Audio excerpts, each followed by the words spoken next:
আগামীকাল 5 আগস্ট বাংলাদেশের রাষ্ট্রপতি জাতির উদ্দেশ্যে একটি ভাষণ দেবেন। সেই ভাষণ নাকি রেকর্ড করা হয়ে গেছে ইতিমধ্যে, এবং তার মানে তিনি লাইভ কোনো ভাষণ দেবেন না, আগের থেকে রেকর্ডিং করা ভাষণ তিনি দেবেন।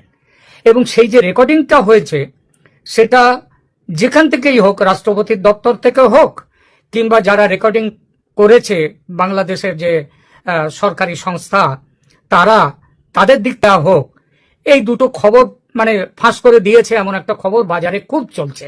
এবং এই খবরের বিশেষত্বটা হচ্ছে, এই ভাষণের বিশেষত্ব যে সেখানে এই ভাষণের মধ্যে আমাদের ভাষণের মধ্যে রাষ্ট্রপতি শাহাবুদ্দিন তিনি শেখ হাসিনা সরকারের যার পর নাই সমালোচনা করেছেন, মানে বিশাল সমালোচনা। সে সমালোচনাগুলোকে শুনলে মনে হবে যে এটা সেই ফ্যাসিস্ট বলে যে গালাগালগুলো দেওয়া হচ্ছে এতদিন ধরে ছাত্র জনতা এবং ওই উপদেষ্টা মন্ডলী যে ভাষণ দিয়েছে, যেসব কথা বলেছে শেখ হাসিনা বলেছেন, তার থেকেও অনেক ভয়ঙ্কর কথা মানে শেখ হাসিনা সম্পর্কে বলেছেন রাষ্ট্রপতি জনাব শাহাবুদ্দিন।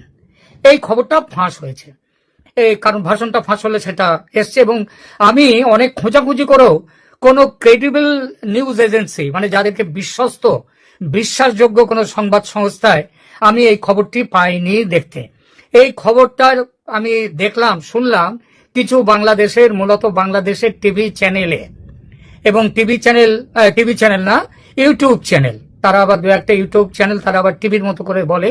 তো যাই হোক, এই ইউটিউব গুলো সোশ্যাল মিডিয়াতে এই জিনিসটা নিয়ে খুব চর্চা হচ্ছে। এবং এই চর্চাকে আমার মনে হচ্ছে কেন জানি না, সে অন্ধের হস্তি দর্শন, মানে অন্ধের হাতি দেখার। একটা অন্ধকে হাতির কাছে নিয়ে যাওয়া হয়েছে, নিয়ে গিয়ে হাতির পায়ের তার হাত রাখা হয়েছে, রেখে তাকে এইবার প্রশ্ন করা হচ্ছে যে তুমি এই জিনিসটা কি, তুমি কি বলো তো দেখি। সে তার উত্তরে অন্ধ বলছে এটা বাড়ির থাম। আবার থাম বলার পরে একটু পরে বলছে না না, এটা একটা খুব মোটা গাছের গুঁড়ি। তো এইরকম সব নানা রকম কথা। তো এখন বাংলাদেশের রাষ্ট্রপতি জনাব শাহাবুদ্দিনের ওই ফাঁস হওয়া ভিডিও নিয়ে এই অন্ধের হস্তি দর্শনের মতো নানান কথা চলছে। কথাগুলো কিরকম?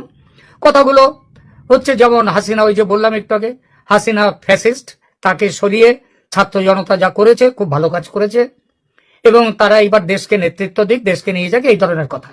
এই কথাগুলো সেই টিভি চ্যানেলে বলা হচ্ছে। কিন্তু আমার প্রশ্ন, মানে ইউটিউব চ্যানেলগুলোতে এই সবগুলো বলছে। আমার প্রশ্ন, আচ্ছা হঠাৎ এই জনাব শাহাবুদ্দিন চুপ্পু, তিনি রাষ্ট্রপতি, তিনি কেন ভাষণ দিলেন? ভাষণটা কোন উপলক্ষে? 5 আগস্ট কি বাংলাদেশের কোনো স্মরণীয় দিন? স্মরণীয় দিন যদি হয়ে থাকে তাহলে কবে স্মরণীয় দিন হয়েছে? স্মরণীয় দিন হয়েছে, এর আগে ছিল না। স্মরণীয় দিনটা হচ্ছে গত বছর, কারণ ওই দিন শেখ হাসিনা তিনি দেশ ছেড়ে চলে আসতে বাধ্য হন সেনাবাহিনীর বেইমানিতে। আমি ছাত্র জনতার আন্দোলনে ফলে যে তিনি চলে এসছেন, আমি একথা মানি না, একথা বলবো না। যে সেনাবাহিনী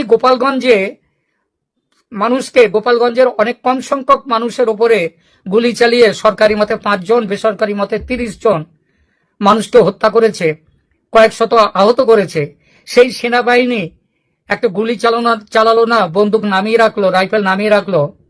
কেন? কারণ তারা হিংসার আশ্রয় নিতে পারে না, হিংসার আশ্রয় নেবে না।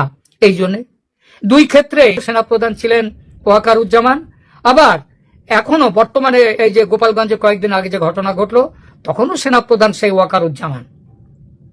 তাহলে একদিন মানুষের প্রতি দরদ, আর একদিন মানুষের প্রতি দরদ নয়, চালাও গুলি। তো এই যে ব্যাপারটা, এই ব্যাপারের পরে এখন সেই জন্য বিখ্যাত হয়েছে, যেহেতু গত বছর 5 আগস্ট সেদিন হাসিনাকে দেশ থেকে তাড়িয়ে দেওয়া হয়েছিল বা তিনি চলে যেতে বাধ্য হয়েছিলেন। সেই দিনটাকে স্মরণ করে কি জনাব শাহাবুদ্দিন ভাষণ দিতে গেছেন? যদি তাই গিয়ে থাকেন তাহলে তো সেই ভাষণে কি বলা আছে সেটা বলার তো, সেটা সেই নিয়ে প্রশ্ন করার তো কোনো দরকার থাকে না। কারণ তিনি তো ওই দিনটিকে স্মরণীয় হিসেবে ধরে নিয়ে যদি ভাষণ দিতে থাকেন, তাহলে তো সেই দিনটি কেন স্মরণীয়, তাদেরকে তো সমর্থন করবেন, এটা তো জানা কথা। অনেকে বলছেন, যথারীতি ইউটিউবাররা যথারীতি বলছেন, এবং কিছু অন্য সংবাদ চ্যানেলও বলছে যে শাহাবুদ্দিনের ভাষণ এটা কিনা সন্দেহ। আমি তো বলি সন্দেহ শাহাবুদ্দিনের ভাষণ সত্যি সত্যি ফাঁস হয়েছে কিনা। আমার প্রশ্নটা সেখানে নয়, আমার প্রশ্নটা ভাষণটা কোন ভাষণ সত্যি সত্যি জনাব শাহাবুদ্দিন দিয়েছেন কিনা কিংবা আদৌ দেবেন কিনা। কারণ আপনারা জানেন আজকাল ওই যে এআই হয়েছে না, এই এআই এর দৌলতে এবং এখন বিজ্ঞান ফটোগ্রাফি ইত্যাদি এমন হয়ে গেছে যে জনাব শাহাবুদ্দিনকেও এআই